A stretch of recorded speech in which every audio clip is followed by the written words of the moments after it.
औज़ुबिल्लाहिमिनश्शैतानिर्रजीम बिस्मिल्लाहिर्रहमानिर्रहीम। तो कैसे हैं आप सब। उम्मीद करता हूं कि आप सब खैरियत से होंगे और हमारे लेक्चर्स एंजॉय कर रहे होंगे। तो आज के इस टॉपिक में हम पढ़ेंगे sexual reproduction, what is sexual reproduction और उसका इंट्रोडक्शन। उसमें गेमेटोजेनेसिस पढ़ेंगे, स्पर्मेटोजेनेसिस एंड oogenesis। तो सबसे पहले मैं आपको बताता चलूँ कि सेक्सुअल रिप्रोडक्शन हम ऐसी रिप्रोडक्शन को कहते हैं जिसमें गेमेट्स इन्वॉल्व हों और वो फ्यूज़ होकर ज़ाइगोट बनाएं और वो फर्दर एडल्ट तक एम्ब्रियो में कन्वर्ट हो और फिर वो डेवलपमेंट करे। और the process of sexual reproduction involves fusion of specialized haploid sex cells or gametes to form a single diploid cell। ये ऐसा प्रोसेस होता है सेक्सुअल रिप्रोडक्शन जिसमें fusion specialised haploid sex cells involve होते हैं, गेमेट्स इन्वॉल्व होते हैं जो कि मिलकर एक डिप्लॉइड सेल बनाते हैं ज़ाइगोट। जो गेमेट्स होते हैं वो हैप्लॉइड होते हैं और मिलकर डिप्लॉइड सेल बनाते हैं zygote. The fusion of these gametes, ये जो फ्यूजन होता है गेमेट्स का, दोनों आपस में मिलते हैं तो इसको हम कहते हैं फर्टिलाइजेशन। और sexual reproduction involve, sexual reproduction में क्या क्या चीज़ें इन्वॉल्व होती हैं, उसमें गेमेटोजेनेसिस होती है, एंड सेकंड पर मेटिंग होती है और तीसरे पर फर्टिलाइजेशन होती है। तो व्हाट इज़ गेमेटोजेनेसिस। गेमेटोजेनेसिस हम कहते हैं फॉर्मेशन ऑफ गेमेट्स। अगर हम मेल की बात करें तो मेल में होते हैं टेस्टिस और फीमेल में होती हैं ओवरीज।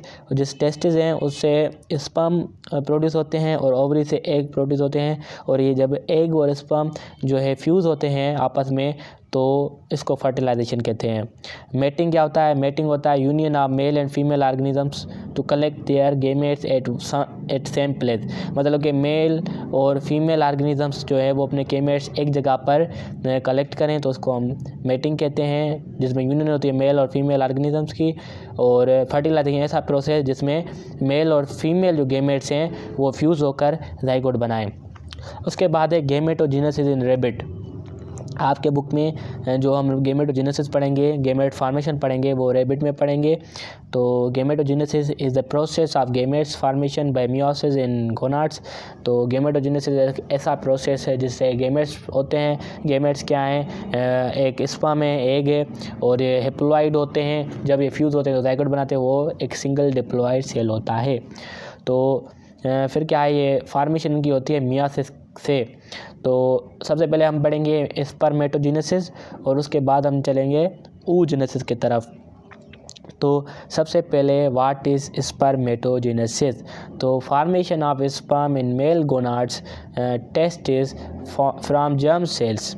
इसमें क्या होता है स्पर्मेटोजेनेसिस में। स्पर्मेटोजेनेसिस का मतलब ये है स्पर्म फॉर्मेशन जिसमें मेल गोनाड्स जो टेस्टिस हैं उसमें स्पर्म फॉर्म होते हैं। कहाँ से प्रोड्यूस होते हैं, जर्म सेल से प्रोड्यूस होते हैं। तो उसके बाद है oogenesis, मतलब कि एग फार्मेशन। अगर हम एग फार्मेशन को देखें तो formation of ovum in female gonads ovary, तो इसको हम कहते हैं oogenesis। The process of gametes formation और गेमेटोजेनेसिस इन्वॉल्व्स मियोसिस। जो गेमेट फॉर्मेशन का प्रोसेस होता है या फॉर्मेशन होती है या गेमेटोजेनेसिस होती है वो इन्वॉल्व होती है मियोसिस। तो मियोसिस ऐसी डिवीजन होती है जिसमें क्रोमोसोम का नंबर हाफ हो जाता है, हैप्लॉइड हो जाता है, which reduces the number of chromosomes, जो कि मैंने आपको बात कही, टू हाफ इन गेमेट्स। मतलब कि 2n होगा, डिप्लॉइड उसको कहते हैं, और जब ये डिवाइड होगा तो खाली n में आ जाएंगे, हैप्लॉइड में आ जाएंगे, मतलब कि डिप्लॉइड से हैप्लॉइड में आ जाएंगे। It also results variation in genes by process called crossing over. तो यहाँ पर एक लफ्ज़ इस्तेमाल हुआ है क्रॉसिंग ओवर। तो जो भी वेरिएशन है, मतलब कि अगर आप देखें तो कोई भी ऑफ स्प्रिंग अपने पेरेंट्स से आइडेंटिकल 100% नहीं होता, कोई ना कोई वेरिएशन ज़रूर होती है। तो ये वेरिएशन किस वजह से होती है, वो होती है क्रॉसिंग ओवर से। क्रॉसिंग ओवर ऐसा प्रोसेस होता है जिसमें जीन्स तब्दील हो जाते हैं, मतलब कि उनकी सीक्वेंस चेंज हो जाती है। अगर मैं आपको क्रॉसिंग ओवर का एक एग्जांपल दूं तो इजीली अगर आप समझें तो दो जीन्स हैं, उनमें क्या है कि एक में लेटर्स लिखे हुए हैं लाइक ABCDEF, कैपिटल लेटर्स है सारे, और उसके बाद दूसरा जीन है उस पर लिखा हुआ है कि सारे छोटे लेटर्स जैसे ABCDEF।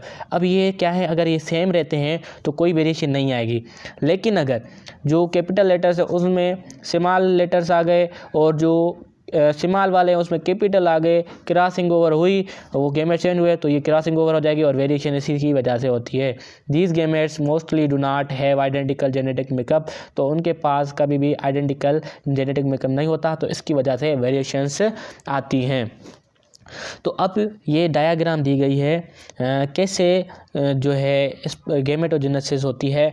तो एक है यहाँ पर हमारे पास स्पर्मेटोजेनेसिस, ये वाला हिस्सा, और यहाँ पर है oogenesis। तो यहाँ पर पहले लिखा हुआ है इस प्राइमरी स्पर्मेटोसाइट। अगर जो ये प्राइमरी स्पर्मेटोसाइट है, फिर क्या होगा कि इसमें मियासिस होगी, मियासिस में सेल डिवाइड होंगे सेकेंडरी स्पर्मेटोसाइट्स में, मतलब कि एक है तो दो में डिवाइड हो गया। और मियासिस दो किस्म की होती है, एक मियासिस 1, मियासिस 2। मियासिस में क्या होता है कि क्रोमोसोम्स का नंबर हाफ हो जाता है। तो अब क्या है, पहले प्राइमरी स्पर्मेटोसाइट है जिसमें मियासिस 1 हुई, फिर वो सेकेंडरी स्पर्मेटोसाइट में डिवाइड हो गया, फिर क्या होगा तो सेकेंडरी स्पर्मेटोसाइट में मियासिस 2 होगी, फिर क्या होगा कि ये 2 से लेकर ये 4 में डिवाइड हो जाएगा, एक सेल 2 में, दूसरा सेल 2 में, और इसमें क्रोमोसोम का जो नंबर होगा वो हाफ होगा। तो जो ये 4 डिवाइड हुए हैं इसको हम कहते हैं स्पर्मेटिड्स। ये स्पर्मेटिड्स जो हैं कन्वर्ट हो जाएंगे स्पर्म में, तो 4 स्पर्म मिल जाएंगे और उनमें नंबर जो होगा क्रोमोसोम का वो हाफ होगा। अगर हम oogenesis की बात करें तो सबसे पहले है primary oocyte। Primary oocyte myiasis 1 में डिवाइड होता है, तो दो चीज़ों में डिवाइड होता है, एक होता है सेकेंडरी oocyte में और दूसरा होता है पोलर बॉडीज में। मैं आपको एक बात बताना चलूँ कि स्पर्मेटोजेनेसिस में जो सारे नंबर्स प्राइमरी स्पर्मेटोसाइट होगी, सेकेंडरी स्पर्मेटोसाइट होगी, जो स्पर्मेटिड्स होंगे तो उनका नंबर सेम ही होगा, वो सारे काम के होंगे। लेकिन अगर हम बात करें oogenesis की तो उसमें दो चीज़ें बनेंगी, एक बनेंगे सेकेंडरी oocyte जो कोई काम का होता है जिससे स्पर्म जाके हिट करते हैं, फिर एक स्पर्म कोई भी उसमें फ्यूज़, तो उसमें से कोई भी एक स्पर्म उसमें जाके हिट करेगा, फ्यूज़ होगा और वो जाइगोट में कन्वर्ट होगा और फर्दर डेवलपमेंट होगी एम्ब्रियो में, उसके बाद एडल्ट, तो ये डेवलपमेंट प्रोसेस होता रहेगा।